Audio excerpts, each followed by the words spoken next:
علي حاج محمود شريع علي باشي oo kamida siyaasiyiinta iyo waliba haldoorka gobolka Sool ka soo jeeda ayaa maanta kula kulnay hotel Casuur ee magaalada Laascaanood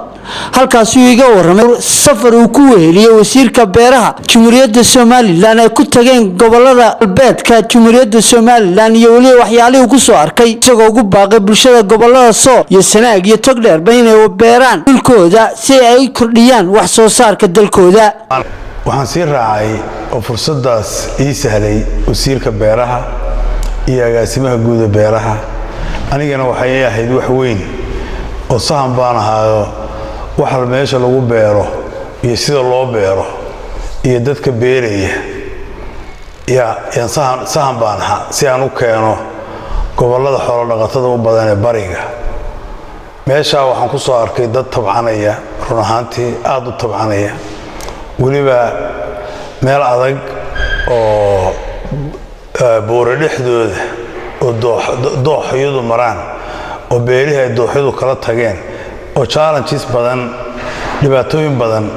ay hortaagan yihiin laakiin aanu joojinayno wadaya waxna ka soo saaray oo tusaale ahaan meelaha aan tagay ee galbeedda u dhow waxa ka mid ahaa meel la yiraahdo waraabo dareeray iyaguna ay u bixiyeen walaalo dareeray waxa ka mid ahaa meel la yiraahdo Tuurka wixii aan halka ku soo arkay waxay ahaayeen wax la yaab leh oo loo baahan yahay in lagu daydo nimankaasi waxay beereen waxa la yiraahdo geed hoosaadkaas ay aad u beereen maalintii waxa laga soo saaraa maalintii beertii 25 tan ayaa laga raraa waxaan kula kulmay halka ganacsatadii khudaarta Hargeysa oo ka iibsanaysa oo iyagu beerahooda ugu tagay meeshaas in lagu daydo ay mudan tahay run ahaantii dadkaasna in wax la taro oo la caawiyo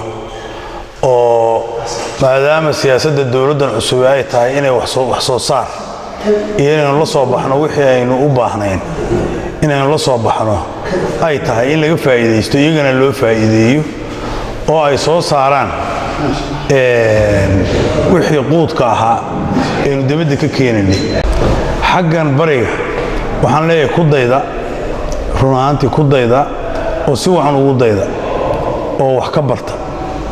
oo waxaan soo arkay wax la yaab leeyahay niyadda geliya inaad nimanka dhagaxa dushiisa wax ka soo saaraya inaad ciid balaaran iyo dhul wacan baad leedihiin biyaha bay dheeriyeen xogaha biyahana waa la iska farsamayn karayaa inaad wax beerashada xitaa biyaha roobka iyo ordaya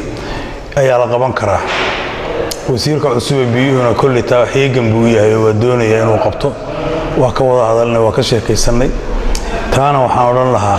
hal ugu dadaalo وبرخ عمر أحمد البانتي قرن كجمهورية الصوماليلان Laascaanood.